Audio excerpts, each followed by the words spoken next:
월요일입니다. 자, 오늘 7월 3일 일요일 오전 늦지막한 오전입니다. 이번 주 시장 얘기 좀 드려보려고 하는데요. 지난주 금요일 날 장 마감 이후에 우리 정부 쪽에서 뭐 증시 나름대로 증시 비상 이 대책이라고 하는 부분들이 일부 몇 가지가 좀 나오기도 했었었고, 그리고 이제 저도 지난주 말씀을 계속 드리면서 이제 바닥과 지난주, 지지난주 관련해서 바닥과 관련된 말씀들을 몇 차례 드렸는데 아직 바닥을 완전히 확인하지는 못했다. 다만 제가 지난 금요일 날 최악의 상황은 지나간 것 같기는 하다. 남은 여진들이 좀 있을 것 같다. 요 정도 말씀을 드렸는데 그 부분하고 관련해서 이번 주 얘기에 조금 더 일단 포커스를 좀 맞춰서 말씀을 좀 드려보도록 하죠. 얘기를 들어보시고 도움이 되셨다고 생각되시는 분들은 구독, 좋아요 한 번씩 눌러주시면 감사하겠습니다. 자, 이것도 요걸로 한번 볼까요? 자, 보겠습니다. 먼저 지난주 시장 얘기 잠깐 좀 드려보면요. 다우 금요일날 좀 올랐습니다. 금요일날 이제 우리 시장 끝나고 금요일날 좀 미국 시장은 좀 올라왔는데 그럼에도 불구하고 다우 1.28% 하락, 나스닥 4.13% 하락, S&P 500 마이너스 2.21% 보였습니다. 우리 시장 같은 경우는 7월 1일까지도 금요일까지도 하락을 했고요. 코스피 기준 마이너스 2.59%, 나스닥 기준 마이너스 2.77% 하락을 했는데 이렇게 보면 뭐 나스닥에 비하면 우리가 좀 뭐 양호한 거 아니었냐라고 생각할지 모르겠지만 지난 6월 한 달간 우리나라가 떨어졌던 이 하락했던 비율을 놓고 보면 코스피 같은 경우 13% 이상 하락을 하면서 사실상 팬데믹 때라든지 그다음에 2008 리먼 사태라든지 이런 때에 거의 비견할 정도의 수준의 하락폭을 좀 보였고요. 물론 그 정도까지는 아니었습니다만 그에 이 필적할 정도의 이 하락률을 보였고 더군다나 우리 지금 투자자들에게 더 힘들었던 부분 중에 하나는 이 지금 조정이라고 하는 부분이 작년 우리 주가 지수로 따지면 작년 6월부터 시작을 했고 실질적으로 수급이 꼬이기 시작했던 부분은 작년 1월부터입니다. 1년 반, 짧게 봐도 1년 이상 지금 기간 조정을 해오면서 중간중간 가격 조정을 계속 해왔다라는 3,300까지 올라갔던 지수가 지금 2,300대까지 내려왔다는 이런 부분들이 오랜 시간 동안 기간 조정과 함께 최근 가격 조정까지 강하게 나타나면서 거의 시장을 패닉 상태로 몰았던 그랬던 이 상반기였고 6월이었습니다. 자, 지난주 있었던 상황들을 보게 되면요. 일단 가장 중요했던 PC 물가지수.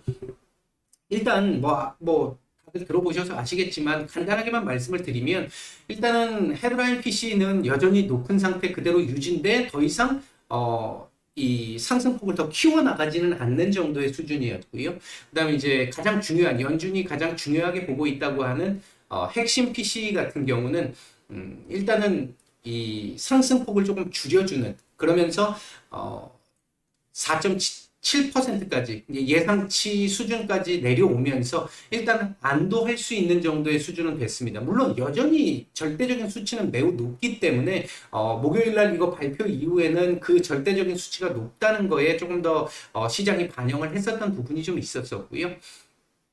다만 일단은 PC가 헤드라인 같은 경우는 아니지만 핵심 PC 같은 경우는 3개월 연속 둔화되는 모습. 다만 매달 월 평균으로 따지면 월 증가율로 따지면 0.3%씩 계속 증가하고 있다는 건 좀 부담스럽기는 합니다만 일단은 꺾이기 시작을 했다라고 하는 이렇게 꺾이기 시작을 했다라는 요 부분을 보여줬다라는 거에서는 나름대로 의미를 갖고 있습니다. 아마도 6월 PC 같은 경우 이달 말에 나오게 될 6월 PC 같은 경우는 조금 더 우호적인 지금 현재 흐름 집계되고 있고 분석되는 대로 대의 상황으로 놓고 본다라고 한다면 조금 더 꺾이는 모습을 보여주지 않을까 일단 예상이 됩니다. 일단 그렇지만 이건 이달 말 얘기니까.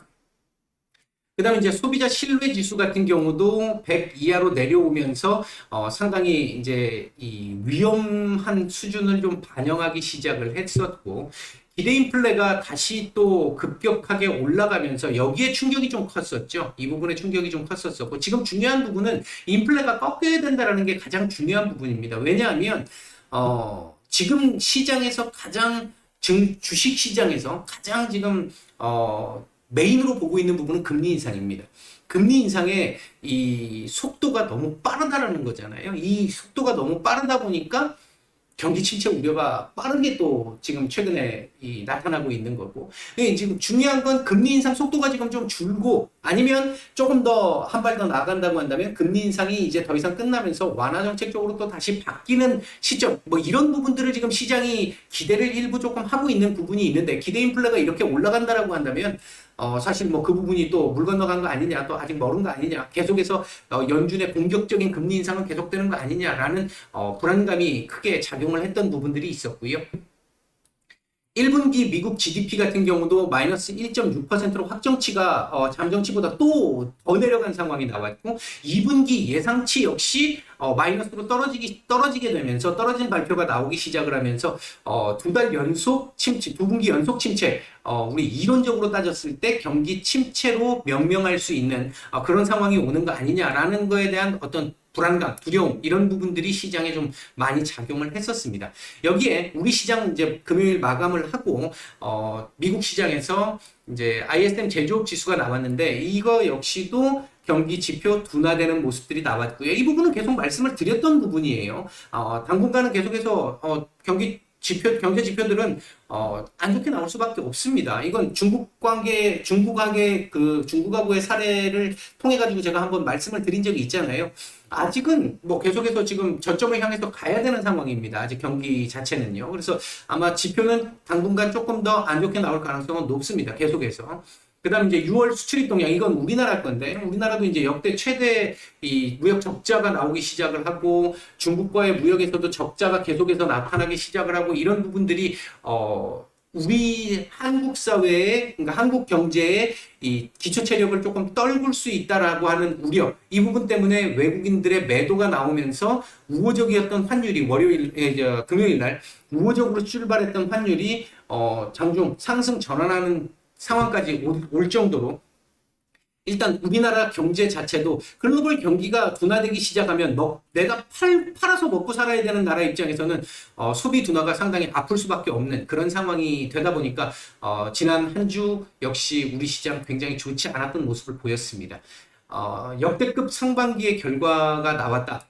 이 부분은 뭐 또 설명을 안 드리겠습니다. 나스닥 마찬가지고, S&P 500 마찬가지고, 다우 마찬가지고, 우리나라 같은 경우도 사실 IMF 이후로 놓고 따지면 거의 역대 최대 하락폭을 기록했던 한 달 중에 하나였잖아요. 이 상반기였잖아요. 그 정도로 좋지 않았던 이 6개월을 보냈었습니다. 지금 현재 시장에서 가장 우려하고 있고 주목하고 있는 부분은 인플레이션, 이로 인한 금리 인상과 경기 침체 우려입니다. 지금 많은 얘기들이 지금 나오고 있는데요. 이 얘기들을 그냥 뉴스에서 나오고 누가 유명한 사람이, 똑똑한 사람이 이렇게 얘기하니까 하고 그런가 보다 하고 그냥 넘어갈 게 아니라 지금은 조금 분석을 좀 해서 봐야 되는 상황들입니다. 요거 얘기는 차후에 따로 한번 말씀을 한번 드릴 기회가 있을 것 같고요. 오늘 가급적이면 오늘 바로 말씀을 드릴 수 있도록 해볼게요. 그 다음에 이제 지난 한 주로 놓고 따지면 제가 지금 한 2주 전부터 계속 말씀드리고 있는 부분이죠. 국제유가, 곡물가, 원자재가. 어제는 좀 올랐습니다. 그러니까 금요일 날은 조금 올랐는데 전체적으로 놓고 따지면 일단은 살짝 둔화되는 듯한, 특히 곡물가나 원자재 가격은 상당히 좀 많이 둔화되는 모습을 보이면서 경기 침체 우려를 지금 반영하고 있는 상태고요. 국제유가 같은 경우는 지금 뭐 아무래도 이 러시아의 우크라이나 침공과 관련해가지고 나오는 이 의외적인 돌발적인 상황들이 조금 자꾸 있잖아요. 이제 이런 부분들 때문에 뭐 오르고 내리고 하고 있습니다만, 전체적으로 봤을 때는 조금씩 꺾여 나가는 듯한 모습은 지금 있습니다. 아직 더 꺾여야 된다고 생각을 하고 있고요. 경기 침체 우려가 아마 향후 조금 더 나오면서 요거 조금 더 누를 가능성이 있습니다. 그리고 정말 중요한 건 그러니까 국제 유가가 지금 100달러 이상, 120달러까지 근처까지 올라갔던 이유 중에 하나가 러시아 원유가 제한되기 때문에, 없기 때문에 공급 부족에 대한 얘기였는데 정말 우리 지금 뚜껑 다 열어놓고 보니까 러시아는 기존에 원래 러시아가 국제사회에 원유를 팔았던 것 만큼 계속 더 팔거나 더 많이 팔아먹었잖아요. 그렇게 따지면 공급 부족이 지금 아닌 상황이잖아요. 거기에다가 지금 경기 침체 우려가 나오게 되면 수요 부진에 대한 우려가 있기 때문에 국제유가가 이렇게 올라가서는 안 되는 상황입니다. 물론 단기적으로 뭐 공급망과 관련된 부분이 해소가 되고 중국의 이 봉쇄가 해제가 되면서 일시적으로 뭐 조금 이 공급 부족 상황이 나타날 수는 있겠습니다만 당분간 지금 현재 상황으로 놓고 따지면은 국제유가가 지금 올라갈 상황은 분명히 아닌데 일부 좀 투기적인 수요들이 지금 아직까지는 계속 자리를 하고 있는 것으로 생각됩니다. 그다음 이제 지난 한 주 이 또 신용 반대 매매와 관련된 부분 지난 한 주는 그나마 조금 좀 조용했을 수 있을지는 모르겠습니다만 원래 나와야 될 물량들이 지금 안 나오고 버티고 있다가 아마 금요일 날 하락으로 다음 주 나올 수 있는 가능성이 생긴 정도, 그 정도의 상황이 지난주의 모습이었습니다. 자, 이번 주 우리가 그럼 좀 주목해 봐야 될 부분 몇 가지 보도록 하죠. 일단 이번 주 우리가 주목해 봐야 될 부분은요. 뭐니 해도 일단 고용보고서입니다. 이번 주 후반에 나오게 될 고용보고서인데 이 고용보고서에서 자, 이 중요합니다. 고용보고서가 만약에 견조하게 나온다. 지금 지난주 목요일 날 나왔던 이 신규 실업 수당 청구 건수나 4주 평균 수당 청구 건수 기타 등등 최근 고용과 관련된 내용들을 보면 아직까지 분명 전체적인 수치는 견조한 수치가 맞는데요. 조금씩 올라가고 있는 실업률이 조금씩 올라가고 있고 실업 청구 수당을 청구하는 사람들의 청구 건수가 조금씩 늘어나기 시작을 하는 이제 추세적으로 기존에 이렇게 왔던 게 이제 요렇게 해서 요렇게 가려고 하는 요 지금 근방 어딘가에 있습니다, 지금. 그러니까 지금까지 연준이 금리 인상을 강력하게 해도 괜찮아, 경기 충분히 감당할 수 있어라고 얘기한 거에 가장 근본적인 믿을 구석이 고용이었습니다. 고용이었는데 이 고용이 아직은 괜찮습니다만 조금씩 이제 균열이 생기기 시작하고 있는 모습들이 나타나기 시작했습니다. 요게 요번 보고서에서 바로 나타날지 안 나타날지는 모르겠습니다만 아마도 고용 보고서가 아주 이전처럼 견조하게 나온다면 또 줄어드는 식으로 견조하게 나온다면 연준의 금리 인상 속도는 계속해서 나올 겁니다. 경기 침체 우려가 있음에도 불구하고 나올 겁니다. 하지만 제가 볼 때는 요게 조금씩 균열을 나타내는 흐름들을 보일 거라고 생각을 하고 있고요. 그렇게 된다라고 한다면 연준이 지금 지난주까지처럼 강력하게 얘기했던 부분 조금씩은 톤 다운 될 가능성이 높아지고 있다. 일단 이렇게 지금 보고 있습니다. 아마도 요번에 금리 인상 50에서 75라고 연준 위원들이나 또는 파월 의장이 얘기를 했는데 75의 가능성이 조금 더 높은 상태고 이게 베이스 시나리오잖아요. 지금 현재 베이스 시나리오인데 제가 지난 금요일 날 이거 제가 이렇게 그 기사가 나오기 전이었기 때문에 제가 파악하고 분석했던 내용을 가지고 말씀을 드렸던 건데 연준의 금리 인상, 그러니까 금리 인하와 관련된 가능성에 대한 얘기 제가 영상 올려드리고 나서 그날 오후, 금요일 날 오후에 그런 기사들이 이제 서서히 나오기 시작을 했죠. 그리고 연준이 지금 75bp 인상에 대한 그러니까 시장의 반응이 75bp를 이번에 7월 달에 올릴 거야 라고 하는 반응이 조금씩 떨어지고 있습니다 라고 말씀을 드렸는데 우리 시간으로 토요일 새벽에 70%대까지 또 더 떨어졌습니다. 그럼 제가 지금 계속 말씀드렸던 그 흐름대로 갈 가능성이 상당히 높아진다라는 걸 의미합니다. 앞에 영상들 확인해 보시면 될 것 같고요. 일단은 고용보고서가 아주 견조하게 나오는 거 별로 좋지 않고요. 그렇다고 완전 무너지면 안 됩니다. 그러니까 무너질 일은 없을 것 같고 적당하게 균열을 내는 정도의 수준이 나올 가능성이 높고 지금 현재로서는 그게 가장 나은 결과가 될 것이다. 일단 그렇게 하나 말씀드릴 수 있을 것 같고요. 그리고 이제 ISM 비제조업 PMI 제조업 PMI는 좋지 않았잖아요. 비제조업도 좋지 않을 걸로 보여집니다. 말씀드렸듯이 지금 현재 앞으로 나오게 될 경제 지표들 당분간은 조금 별로 좋지 않을 겁니다. 중국이 작년에 계속 이런 상황을 보였잖아요. 이런 상황을 계속 보이다가 결국은 금리 인상 중단을 하고 그리고 한 몇 달을 버티다가 그 다음부터 이 긴축 완화 정책으로 돌아섰단 말이에요. 이제 그 부분을 생각을 하면 지금 원래 일반적으로 미국과 중국의 그 경기가 지표들이 2월 되는 그 기간이 과거보다 지금 훨씬 더 길어졌습니다. 왜냐하면 미국이 일단은 최대한 버티면서 중국은 정상적으로 작용을 했다라고 보여지고 정부에서 적절한 수준에서 개입을 했다라고 보여지고 미국 같은 경우는 연준이 좀 늦게 지금 개입을 하는 상황이잖아요. 그러다 보니까 거기서 딜레이가 좀 된 부분이 있고, 그리고 앞으로 사회에서 놓고 따지면 탈세계화가 계속해서 진행되다 보면 아무래도 이 연동되는 그 비율이 조금씩 줄어들 수 있기 때문에 기간은 조금 더 연장될 가능성은 높아 보입니다만, 일단 어쨌든 지금 당분간은 미국 경제 지표들, 경기 둔화를 나타내는 지표들이 조금 더 나올 가능성이 높다.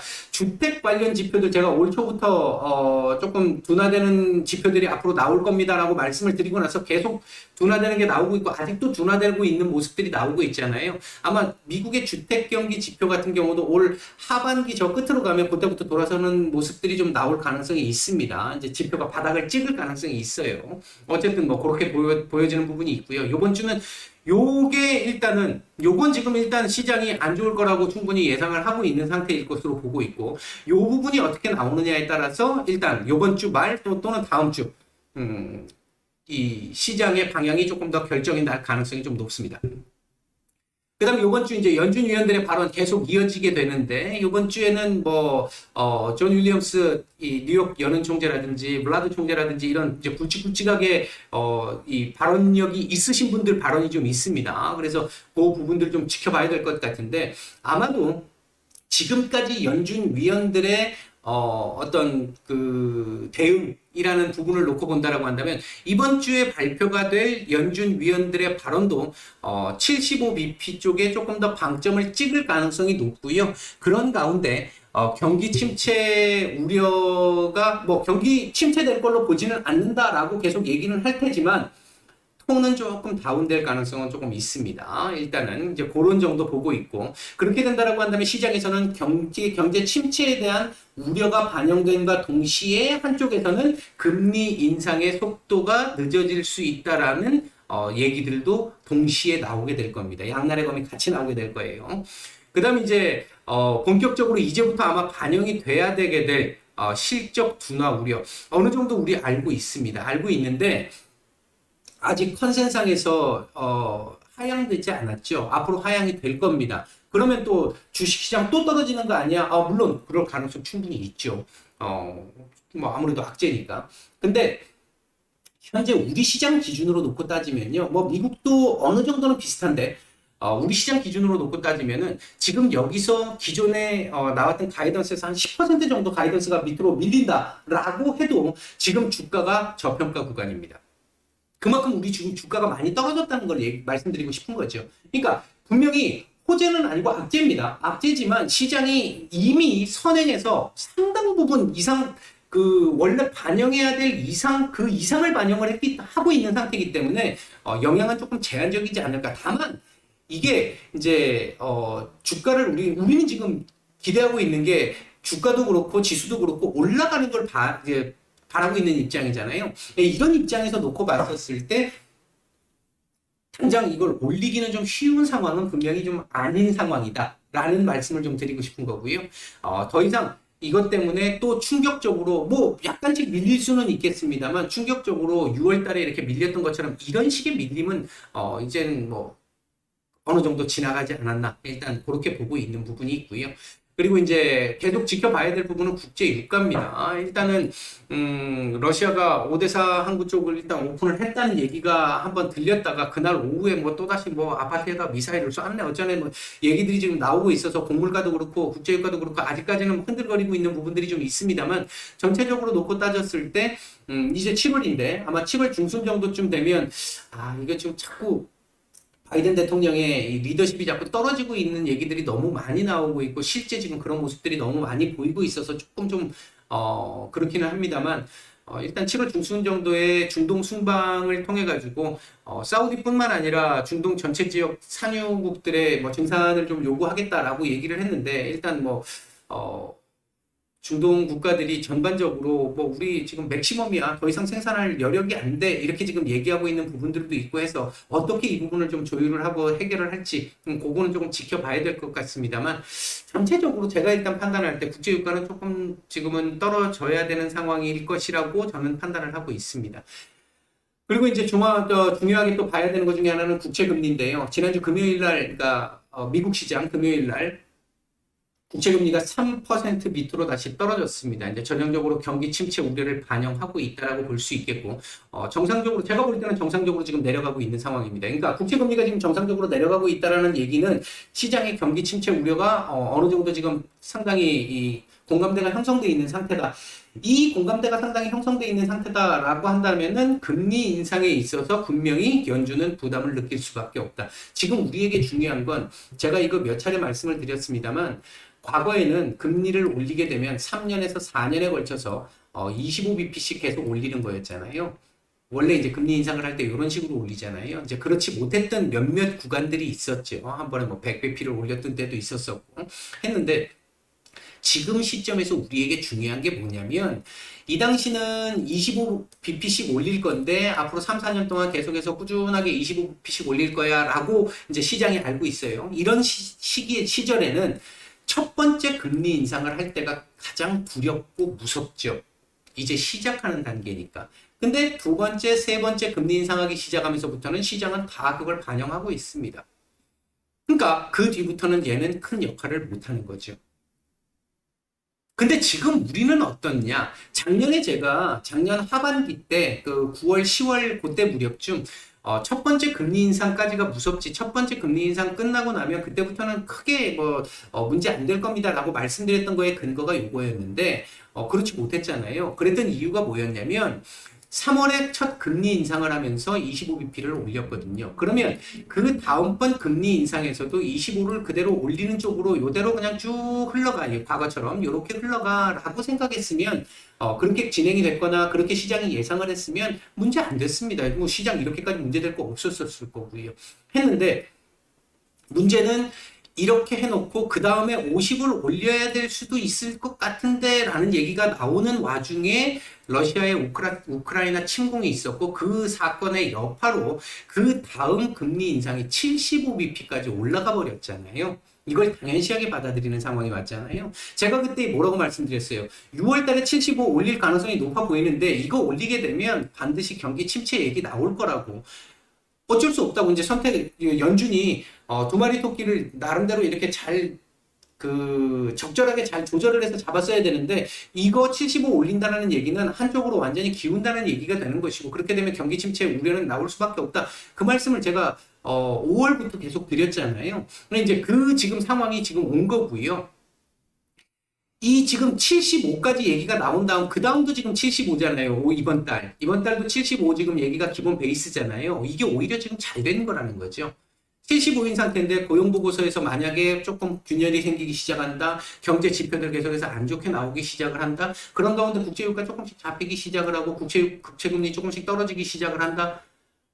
경기 침체 우려는 계속해서 심해진다. 라고 한다면 시장도 그렇고 연준도 그렇고 야 이거 75까지 가게 되면 진짜 그때는 연준이 지금은 경기 침체 아직은 아닙니다 라고 계속 얘기하고 있지만 경기 침체 어쩔 수 없이 인정할 수밖에 없는 상황을 만들 수밖에 없다. 그렇다고 본다라고 한다면 이거 50으로 내릴 가능성도 얘기들이 나오게 될 가능성이 높다. 그렇다면 9월 FOMC에서는 어떻게 될까요? 75로 올릴 가능성을 100%라는 건 없으니까 인간 사회에서 가능성을 전혀 완전 배제할 수는 없겠습니다만 75를 올려놓고 50으로 내린 다음에 다시 75로 올라간다는 건 굉장한 혼란을 의미하죠. 만약에 그렇게 된다라고 한다면 지금 우리가 상반기 때 겪었던 거 그 이상을 또 한 번 겪어야 된다는 얘기가 됩니다. 그 이상을 똑같은 정도가 아니라 그 정도의 큰 혼란이 온다는 얘기입니다. 그렇지 않다라고 한다면 50으로 내렸다. 그 다음 9월 달은 아무리 높아도 50 아니면 25의 가능성도 또 생긴다라는 거죠. 이렇게 되면 요거처럼 금리 인상과 관련된 부분은 점점 이제 이 시장에 악영향을 끼치는 이 정도가 낮아지기 시작할 것이고 지금 이런 상태로 계속 가게 되면 내년 상반기까지 원래 점도표는 금리 인상이었잖아요. 제가 근데 어제 그저께 말씀을 드렸죠. 이렇게 가게 되면 내년 초부터 금리 해야 된다는 얘기 나올 수 있다고요. 금리 인하 내년 아마 상반기 안에 첫 금리 인하가 나올 거라고 저는 지금 보고 있고요. 그 기간이 아마 더 당겨지면 당겨졌지 뒤로 밀리지는 않을 것이다라고 보고 있습니다. 금리가 인하되게 되면 주식시장은 환호를 하겠죠. 이제 그 부분 한번 생각을 해보시고요. 자, 그 다음에 이제 요 말씀을 드렸고요. 그 다음에 이제 지난 금요일 날 장마감 이후에 정부 비상대책과 관련된 얘기들이 좀 나왔는데 신용 비율 140 깨져도 좀 봐주겠다라는 얘기, 증권사 알아서 하겠다라는 얘기, 자사주 한도 조금 더 늘려주겠다 이런 얘기들이 있었는데 이거 팬데믹 때도 했던 거잖아요. 했던 건데 사실 이게 명확하게 크게 이 시장을 바꿀 수 있는 이런 정도의 상황은 전혀 아닙니다. 아닌 상황이고 다만 이게 이제 신용 비율적인 측면에서 놓고 보면 수급적 측면이죠. 수급적 측면에서 놓고 보면 기존에 기계적으로 이렇게 매도가 나가는 부분들이 있기 때문에 그 기계적인 매도를 고려해서 의도적으로 한번 탁 쳐가지고 주가 방향 아래로 딱 만들어 놓고 조금 반등 나올 만하면 한번 치고 그 다음 또 조용히 그래서 손 안 대고 코 풀었던 외국인들 지금까지 그 모습을 보였던 외국인들의 모습이 조금은 이제 이 계획을 약간은 이제 여기서 대충 정리를 해도 되겠는데 라고 생각할지도 모르겠다라는 정도. 왜? 이게 140이 깨져도요.